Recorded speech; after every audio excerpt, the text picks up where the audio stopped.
Hello बच्चों, आप कैसे हो।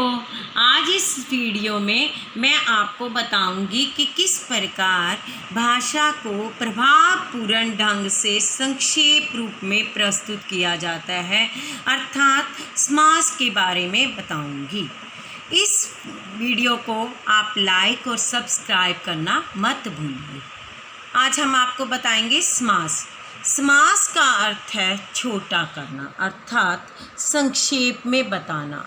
ज़्यादा से ज़्यादा वाक्यों को जब हम एक ही शब्द में प्रस्तुत करते हैं तो उसे भाषा में समास कहते हैं। जैसे देश के लिए भक्ति, देशभक्ति। जो शब्द एक साथ मिलकर नया शब्द बनाते हैं उसे समासिक शब्द कहते हैं। जैसे राजा के दरबार का समास करेंगे तो क्या बनेगा? राज दरबार। समासिक शब्दों के बीच के संबंध स्पष्ट करना समास विग्रह कहलाता है। जैसे कहते समास विग्रह किसे कहेंगे? समास उसे कहेंगे जब हम ज़्यादा से ज़्यादा शब्दों को संक्षेप रूप में प्रस्तुत करते हैं। और समास विग्रह क्या होता है? उन ज़्यादा शब्दों को एक शब्द को अलग अलग कर दिया जाता है तो उन्हें क्या कहते हैं? समास विग्रह। समासिक शब्दों के बीच का संबंध स्पष्ट करना जो होता है उसे समास विग्रह कहते हैं, अलग अलग करना। त्रिभुवन का समास विग्रह होगा तीन भुवनों का समूह। जब जो दो शब्द मिलते हैं तब या तो दोनों पद प्रधान होंगे, या एक पद प्रधान होगा दूसरा गौण होगा, या दूसरा पद प्रधान होगा पहला गौण होगा। तो इन्हीं बातों के आधार मानते हुए हम समास के हैं निम्नलिखित भेद हैं। कैसे? समास के भेद: अव्ययी समास, तत्पुरुष समास, कर्मधारय समास, द्विगु समास, द्वंद्व समास, बहुब्रीहि समास। अव्ययी समास: जिस शब्द के दोनों खंडों में पहला पद प्रधान और अव्ययी हो। अव्ययी किसे? जिसमें कभी कुछ कमी ना हो। व्यय मतलब खर्च करना, अव्यय ना खर्च करना, जिसमें कभी कुछ कम ना हो। दूसरा पद गौण हो, वहाँ अव्ययी समास होता है। उदाहरण के लिए प्रति प्लस दिन, प्रतिदिन। प्रति प्लस एक, प्रत्येक। भर पेट, भर पेट। यथा प्लस संभव, यथा संभव। इनमें क्या है? पहला पद प्रधान है और अव्ययी है, दूसरा पद गौण है, तो इसे हम क्या कहेंगे? अव्ययी समास। प्रतिदिन, प्रत्येक, भर पेट, यथा संभव, ये सारे किसके उदाहरण हैं? अव्ययी समास के। दूसरा है तत्पुरुष समास। तत्पुरुष समास को करते हुए हम कारकों के बारे में भी जान लेते हैं, क्योंकि इनमें भी कारक ही दिए होते हैं। जिस शब्द के दोनों खंडों में दूसरा पद प्रधान हो और पहला गौण। पहला जो है गौण हो, जिसे हम कहते हैं कि ये एक प्रधान है, ये दूसरे नंबर पर है, तो उसी तरह हम यहाँ भी कहेंगे कि जिस शब्द के दोनों खंड में दूसरा पद प्रधान होता है और पहला गौण होता है वहाँ तत्पुरुष समास होता है। तत्पुरुष समास में क्या है? जैसे स्वर्ग प्राप्त है, यहाँ पे पहला जो है वो गौण है, स्वर्ग जो है गौण है, दूसरा पद प्राप्त जो है वो क्या है? प्रधान है। इसमें उलट है अव्ययी समास के, उसमें पहला पद प्रधान होता है, दूसरा गौण होता है। यहाँ पर तत्पुरुष में दूसरा प्रधान होता है और पहला गौण होता है, उसे हम तत्पुरुष समास कहेंगे।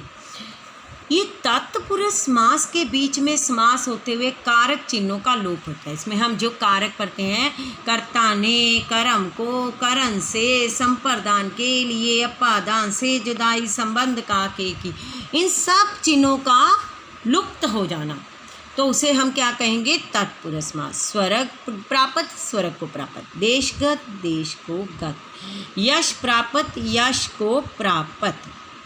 माखन चोर, माखन को चुराने वाला। सर्व प्रिय, सबको प्रिय। करण से, के द्वारा। तुलसी कृत, तुलसी के द्वारा कृत। यहाँ पर हम किसी भी कारक का प्रयोग नहीं कर रहे, इकट्ठा है। यहाँ पे क्या है? दूसरा पद प्रधान है और पहला जो है वो गौण है।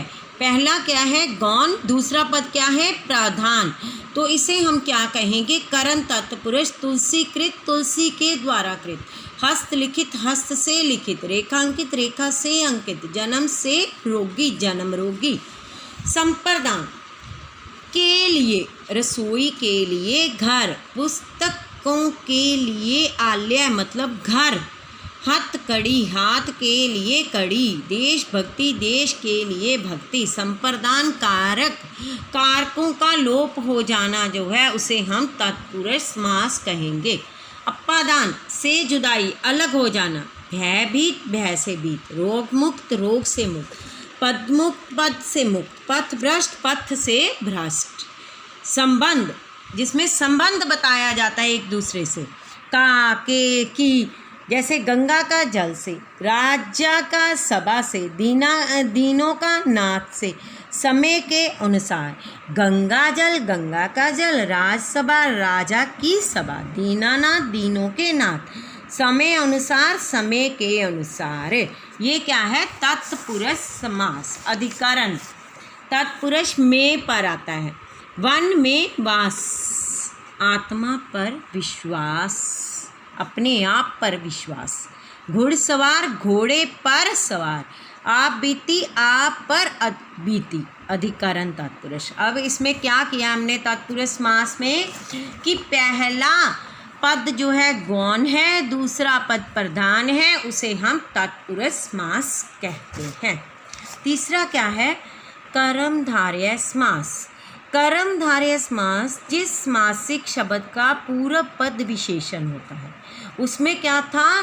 पहले में अव्ययी समास में पहला पद प्रधान दूसरा गौण, तत्पुरुष में दूसरा पद गौण पहला प्रधान, कर्मधारय में पहला पद क्या होता है? विशेषण, विशेषता बताता है, वहाँ कर्मधारय समास होता है। जैसे नील कमल, नीला कमल, चंद्रमुख, चंद्र के समान मुख, मुख की विशेषता बताई है, कमल की विशेषता बताई है। महान आत्मा, महात्मा महान आत्मा, कमल नायन, कमल के समान नायन नेत्र, कमल के समान आँखें, इसे हम क्या कहेंगे? कर्मधारय समास। द्विगु समास जिस समासिक शब्द का पहला पद संख्यावाचक विशेषण हो उसे द्विगु। पहले तो हमने विशेषण बोला कि विशेषण हो, लेकिन जैसे कि कमल, नीला कमल, कमल की विशेषता, मुख की विशेषता, आत्मा की विशेषता, आँखों की विशेषता, लेकिन द्विगु में क्या है? वो कहता पहला पद संख्यावाचक विशेषण, संख्यावाचक क्या? 1 2 3 4 5 कोई भी संख्या आ जाए उसकी विशेषता बताते हैं, संख्यावाचक विशेषण, उसे हम द्विगु समास कहते हैं। द्विगु समास कर्मधारय का ही भेद है, इसमें भी दूसरा पद प्रधान होता है, उसमें भी दूसरा पद, इसमें भी दूसरा पद प्रधान होता है। तत्पुरुष में भी दूसरा पद प्रधान था, पहला गौण था, इसमें भी यही है।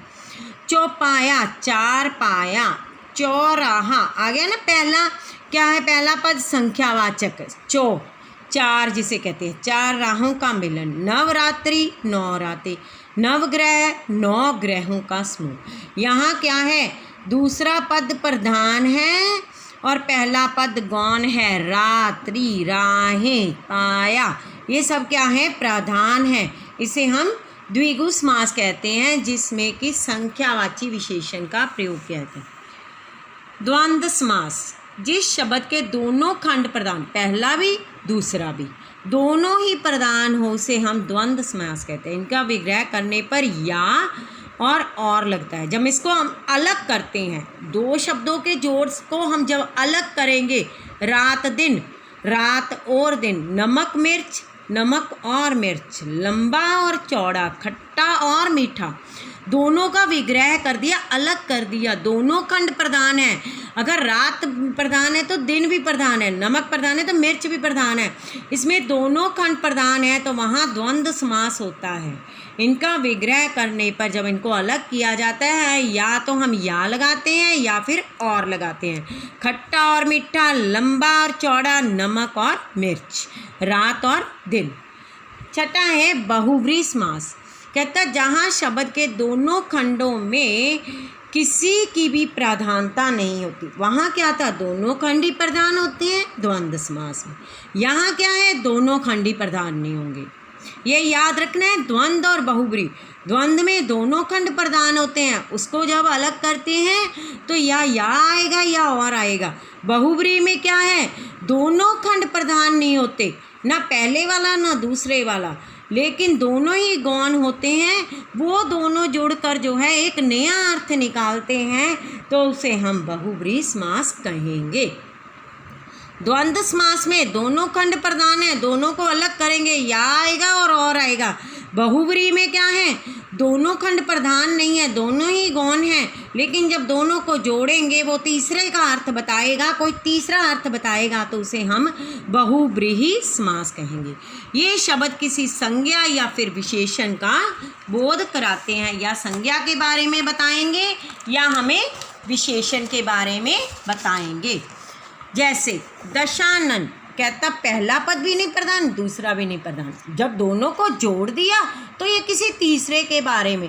दशानन, दश है आनंद जिसके, मतलब तो इसका ये निकलता है कि 10 जिसके मुंह हैं, चेहरे हैं, लेकिन अर्थ क्या निकलेगा, दशानन रावण के बारे में। कहते हैं ना कि दोनों पद ही प्रधान नहीं हैं, लेकिन ये दोनों पद जुड़कर एक अन्य पद के बारे में, किसी और के बारे में बताएंगे, तो वो है रावण। दशानन तीसरे के बारे में बताएंगे, तो इसे क्या कहेंगे, बहुब्रीहि समास।